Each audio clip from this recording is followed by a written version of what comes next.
यथा महाभाग्याद् देवताया एक एव आत्मा बहुधा स्तूयते एकस्य आत्मानो अन्य देवाः प्रत्यंज्ञानी भवन्ति। हानोपाय। इसी प्रकार जहाँ उत्तरी मीमांसा में हानोपाय अर्थात मुक्ति का साधन ज्ञानियों तथा सन्यासियों के लिए ज्ञान द्वारा तीसरे तत्व अर्थात परमात्मा की उपासना बतलाई गई है, वहाँ पूर्व मीमांसा में कर्मकांडी गृहस्थियों के लिए यज्ञों द्वारा व्यष्टि रूप से उसी ब्रह्म की उपासना बतलाई गई है। हान। किंतु हान अर्थात मुक्ति के संबंध में जैमिनी और व्यास भगवान में कोई विशेष मतभेद नहीं है तथा अन्य दर्शनकारों से भी अविरोध है। यथा ब्राह्मण जैमिनी रूपन्यास आदि भय। जैमिनी आचार्य का मत है कि मुक्त पुरुष ब्रह्म रूप से स्थित होता है, क्योंकि श्रुति में उसी रूप का उपन्यास है। चित्ते तन्मात्रेण तदात्मकत्वा आदित्यो डुलोमीह। और डुलोमी आचार्य मानते हैं कि मुक्त पुरुष चित्ती मात्र स्वरूप से स्थित होता है, क्योंकि यही उसका अपना स्वरूप है।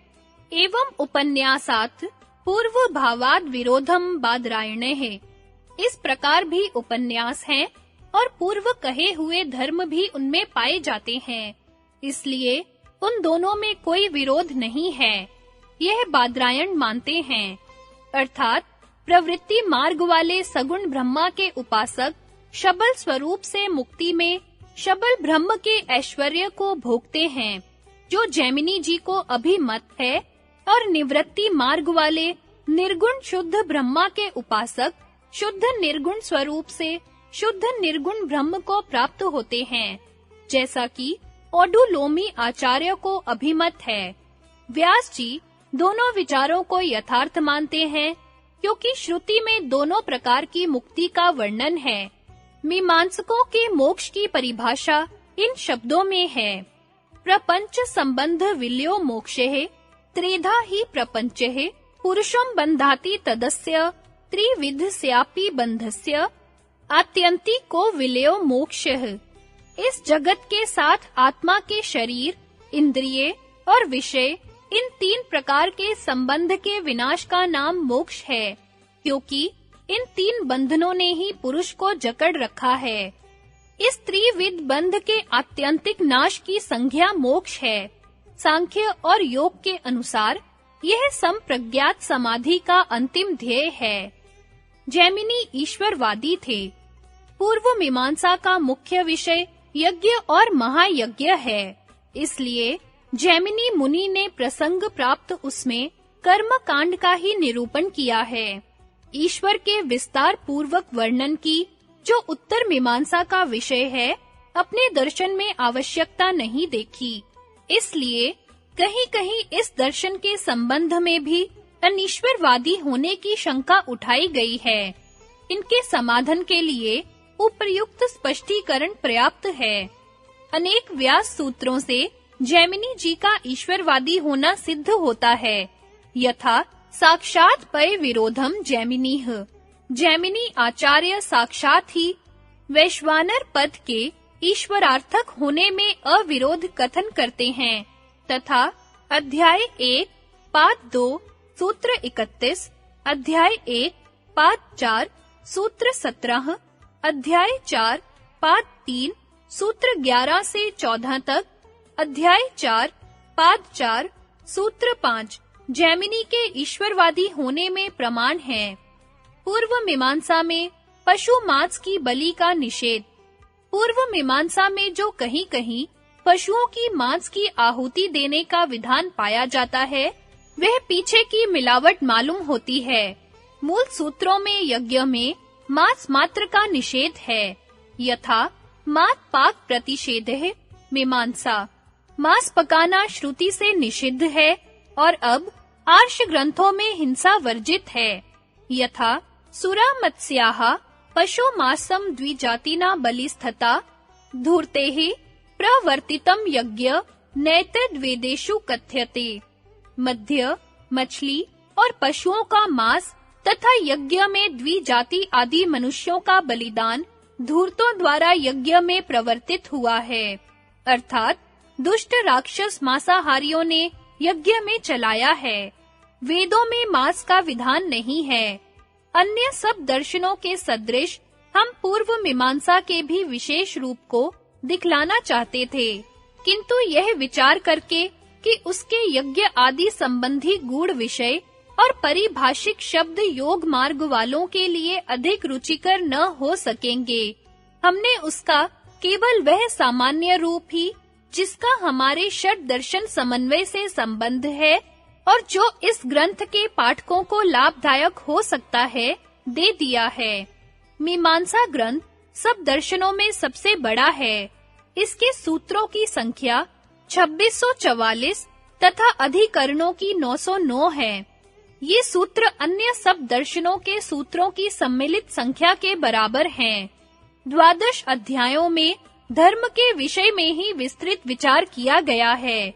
पहले अध्याय का विषय है धर्म विषयक प्रमाण, दूसरे का भेद, तीसरे का अंग तत्व, चौथे का प्रयोज्य प्रयोजक भाव, पांचवे का क्रम अर्थात क्रमों में आगे पीछे होने का निर्देश, छठे का अधिकार, सातवें तथा आठवें का अतिदेश, नवें का ऊह, 10वें का बाद, 11वें का तंत्र तथा 12वें का विषय प्रसंग है।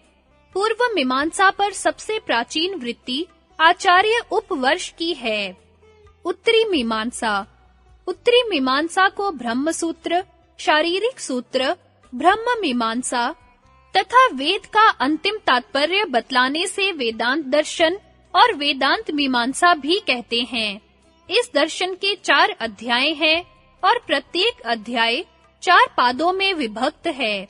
पहले अध्याय का नाम समन्वय अध्याय है, क्योंकि इसमें सारे वेदांत वाक्यों का एक मुख्य तात्पर्य ब्रह्म में दिखाया गया है। इसके पहले पाद में उन वाक्यों पर विचार है जिनमें ब्रह्म का चिन्ह सर्वज्ञतादि स्पष्ट है। दूसरे में उन पर विचार है जिनमें ब्रह्मा का चिन्ह स्पष्ट है और तात्पर्य उपासना में है। तीसरे में उन पर विचार है जिनमें ब्रह्मा का चिन्ह स्पष्ट है और तात्पर्य ज्ञान में है। चौथे में संदिग्ध पदों पर विचार है। दूसरे अध्याय का नाम अविरोध अध्याय है, क्योंकि इसमें इस दर्शन के विषय का तर्क से श्रुतियों का परस्पर अविरोध दिखाया गया है। इसमें पहले पाद में इस दर्शन के विषय का स्मृति और तर्क से अविरोध, दूसरे में विरोधी तर्कों के दोष, तीसरे में पंच महाभूत के वाक्यों का परस्पर अविरोध और चौथे में लिंग शरीर विषयक वाक्यों का परस्पर अविरोध दिखाया गया है। तीसरे अध्याय का नाम साधन अध्याय है, क्योंकि इसमें विद्या के साधनों का निर्णय किया गया है। इसके पहले पाद में मुक्ति से नीचे के फलों में त्रुटि दिखलाकर उनसे वैराग्य, दूसरे में जीव और ईश्वर में भेद दिखलाकर ईश्वर को जीव के लिए फलदाता होना, तीसरे में उपासना का स्वरूप और चौथे पाद में ब्रह्म दर्शन के बहिरंग तथा अंतरंग साधनों का वर्णन है। चौथे अध्याय में विद्या के फल का निर्णय दिखलाया है, इसलिए इसका नाम फलाध्याय है।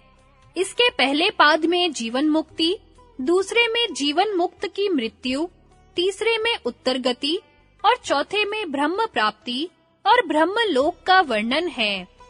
अधिकरण। पादों में जिन-जिन अवांतर विषय पर विचार किया गया है, उनका नाम अधिकरण है। अधिकरणों के विषय। अधिकरणों में निम्नलिखित विषयों पर विचार किया गया है: ईश्वर, प्रकृति, जीवात्मा, पुनर्जन्म, मरने के पीछे की अवस्थाएं, कर्म, उपासना, ज्ञान, बंध और मोक्ष। ब्रह्म सूत्र में व्यास देव जी ने जहां दूसरे आचार्यों के मत दिखलाकर अपना सिद्धांत बतलाया है, वहां अपने को बादरायण नाम से बोधन किया है। इस दर्शन के अनुसार एक हेय, त्याज्य जो दुख है उसका मूल जड़ तत्व है, अर्थात दुख जड़ तत्व का धर्म है। दूसरा हेय हेतु, त्याज्य जो दुख है उसका कारण अज्ञान, अर्थात जड़ तत्व में आत्म तत्व का अध्यास अर्थात जड़ तत्व को भूल से चेतन तत्व मान लेना है। चारों अंतःकरण मन, बुद्धि, चित्त, अहंकार और इंद्रियों तथा शरीर में अहम भाव और उनके विषय में ममत्व पैदा कर लेना ही दुखों में फंसना है।